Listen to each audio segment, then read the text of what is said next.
welcome to episode 22 of the Huddy Hui, and we're here at the Petone Rugby Football Club, the second oldest club in the Wellington region. And Adam, there is a very important game on, hence why we have this historic shield here. Directly in front of me is the McBain Shield, named after Alexander McBain, who was a Petone and Hutt rugby stalwart, the headmaster of Eastern Hutt College, and the initiator of this fantastic rivalry between Petone and Hutt Old Boys Marist. It dates back to 1933. Hutt won the first game by 6-5. The following season, Petone smashed Hutt by 40-5, and ever since that amazing day in 1934, they played each other on 85 occasions. Petone had prevailed 61 times, Hutt 19 times, but the record in the previous decade actually favours the Eagles. The McBain Shield, the biggest rivalry in Lower Hutt rugby, a special occasion on Saturday.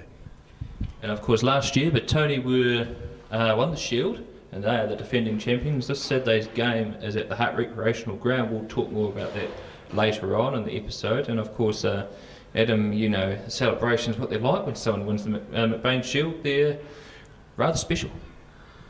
That's right, Brad. Last year, Petone won the game by 32-24. They trailed for most of the contest, but rallied at the end with a dramatic pushover try from a rolling maul. At half-time in the game, Petone's captain, Jacob Gooch, who'd taken a knock to the arm, was ruled out of the contest. He went to hospital. He was there for 6 hours. They bandaged up his arm. The celebration was rocking here at the Petone Rugby Club, and instead of following the doctor's advice and going home, he came back here with his arm in a sling at about 10:30 at night with a morphine smirk, and this place absolutely erupted. That's the kind of passion and valour that the McBain Shield invokes.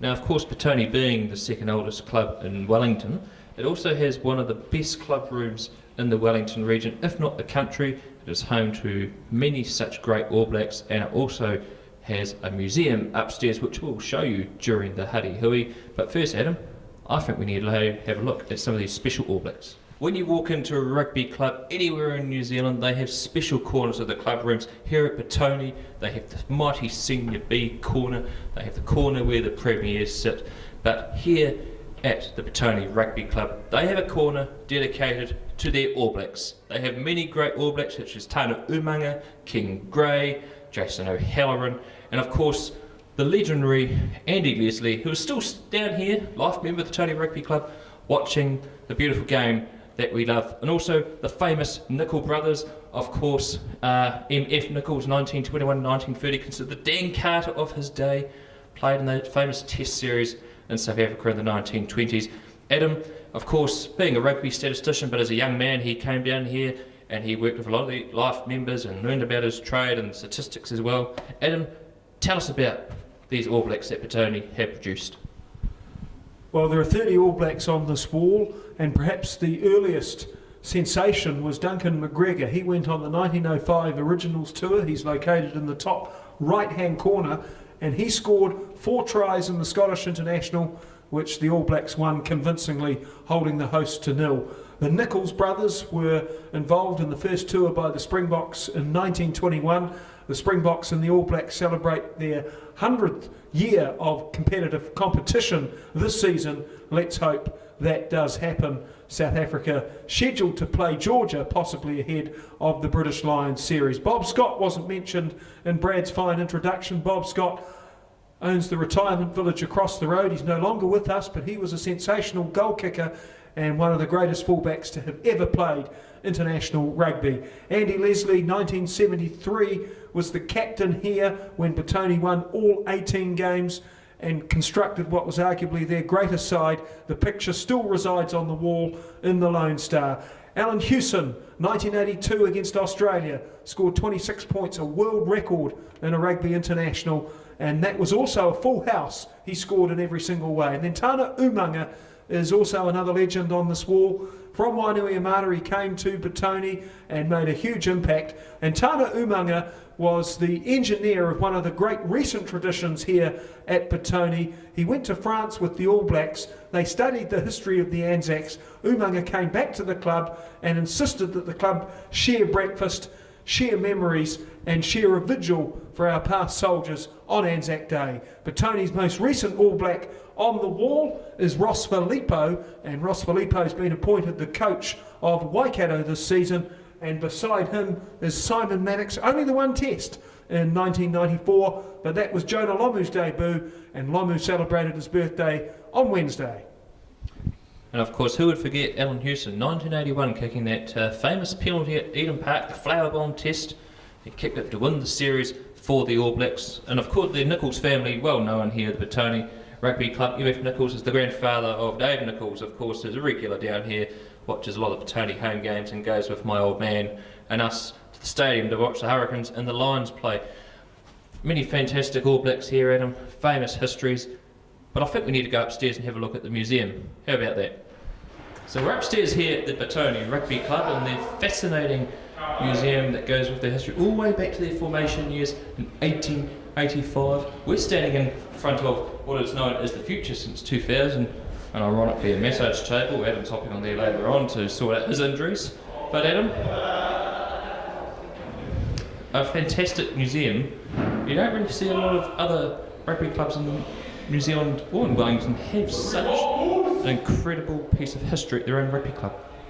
It's a very special museum, Brad. A lot of work and expertise has gone into constructing a depiction of every significant era of Petone Rugby, the club founded in 1885 and still standing strong. We're beside the most contemporary of the cabinets, beginning in the year 2000 when Petone won the Jubilee Cup, and featuring their most recent Jubilee Cup winners in 2005. Inexplicably, it's been 16 years since the Mighty Villagers won the Jubilee Cup, but that 2005 side, a very powerful team. The captain was Chris Bushy Molinar. He played almost 200 games for the club. Ricky Flutie was a British and Irish Lions international out of Te Oti College in the Hawke's Bay. Perry Wipu, an All Black playing for Petone this year, also attended that high school.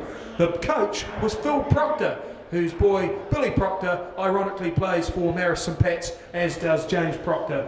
Petone last won the Swindale Shield in 2009. That team is depicted here as well, plus a British and Irish Lions jersey from the most recent tours by that outfit in 2005 and 2017. But my favourite item in this cabinet is Tana Umaga scoring a try against Australia at Telstra Stadium in 2003.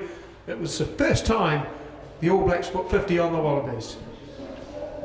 First time they put 50 on the Wallabies, and it was also Tana Umaga's 50th test for the All Blacks. So a fitting time to bring up 50 against the Australians at Stadium Australia. The other notable thing here, as Adam mentioned before downstairs, is remembering those Petone players that have lost their lives in both the World Wars and other wars that New Zealand have fought off. And centre in the museum here is the pillar with all the names of those old veterans or those who had died in the war, and it's fantastic to see that veterans of war are being remembered at the Petone Rugby Club and many other rugby clubs around New Zealand. Well, Adam, the Petone Premiers are just finishing up their training, their last training before they play Hutt Boys Marist at the Eagles Nest on Saturday. Who are we talking to tonight? Well, tonight we're privileged to be joined by Jacob Gooch, who's the Premier Captain. He helped Petone win the McBain Shield last year despite a serious arm injury. Joins us shortly. McBain Shield Day is on Saturday. The Petone captain is Jacob Gooch. The Petone coach is Jamie Ferreira, and we're delighted to have them tonight. What does this trophy mean? What emotions does it elicit when you look at it? A lot. You know, as soon as you come to Petone, it's pretty bred into you that it's basically the biggest game of the year for us. No matter how either team is doing, it comes to McBain Day, it goes out the window, and I think the passion definitely takes over. And I think both teams put a performance on, and you know, anything can happen on the day. I mean, for some of us that aren't going to play professional rugby, this is probably the highest level that we'll play, you know, bar a Jubilee Cup final. It doesn't get any bigger than this for us. And Jamie, How do you go about preparing for a game like this? Is it different because of what Jacob said? This is like a test match for guys who might not ever play a test match. Yeah, g'day Adam. Thanks for the opportunity. Yeah, very much so. This our preparation, we try not to change anything too different, but just the nature and the meaning of this particular fixture, it means, yeah, we do things a little bit differently. What you've got here is you've got guys, two clubs that have got a massive history. This is the 86th time we've played the McBain. We're obviously on the better side of the ledger when it comes to wins, but of late it's been a real ding-dong battle between the two clubs. Look, I've got lots and lots of mates from Huddy Hui Marist off the field, but I tell you, on a Saturday of the McBain, I dislike them because of the meaning of this trophy, which also stems into, like, I suppose that's part of our training. Our training tonight, let's say we're all of us a bit on edge, but the reason behind that is because of the meaning of this particular shield. Jacob, take us through your McBain Shield history. When was your first McBain Shield? And describe last year where you left the field and came back to the clubhouse triumphantly with a very seriously injured arm. My first McBain was, I think, my second ever game for the Premiers when I was quite young, 2011. And I knew how big an occasion it was, but being that young, nothing really prepares you for it. And we lost, so I won't forget it. But it was good to be part of. Last year,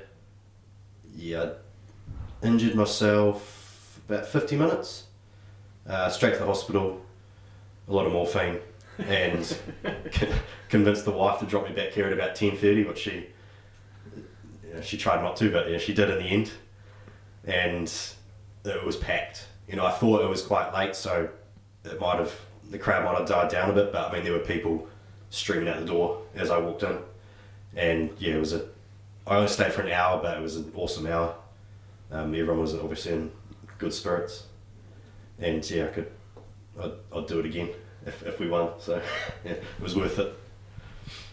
And Jamie, looking at the Huddy Hui Marist team, where do you see their real strengths and weaknesses, and how are you going to negate the threat that they present on Saturday?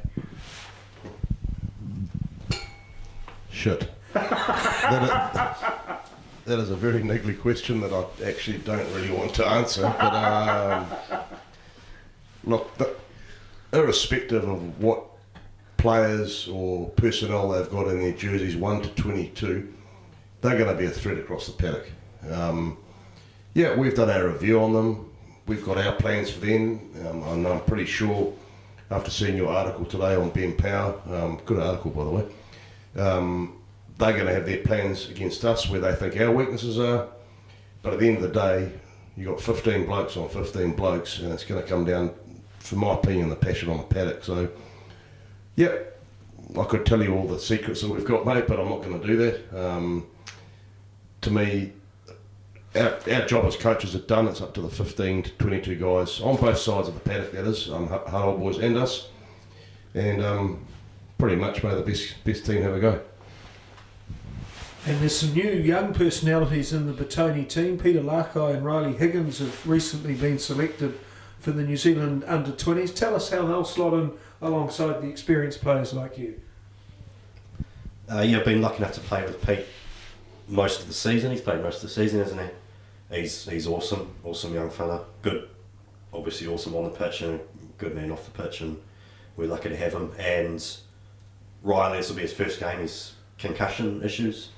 So haven't seen him play much, and I'm sure he's looking forward to it, and we definitely all are. And one of the things I'm most looking forward to is your tussle with Jordan Gillies. He's an old rival for a long time. Tell us about Jordan and your battle with those Huddy Hui Marist Lucies. Yeah, I think I'm a Hibs boy, and I think all three of them are Hibs boys. And so it adds a little bit extra to it, and James O's a Hibs boy as well, so there's a few of us in each team, and it just makes us play harder. I've been playing against those guys for a while now, and it's always tough.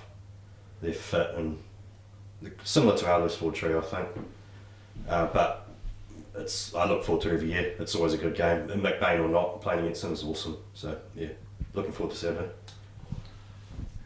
Well, McBain Shield is on Saturday. The game will be broadcast on Te Puka o Te Ika, 11:61 a.m.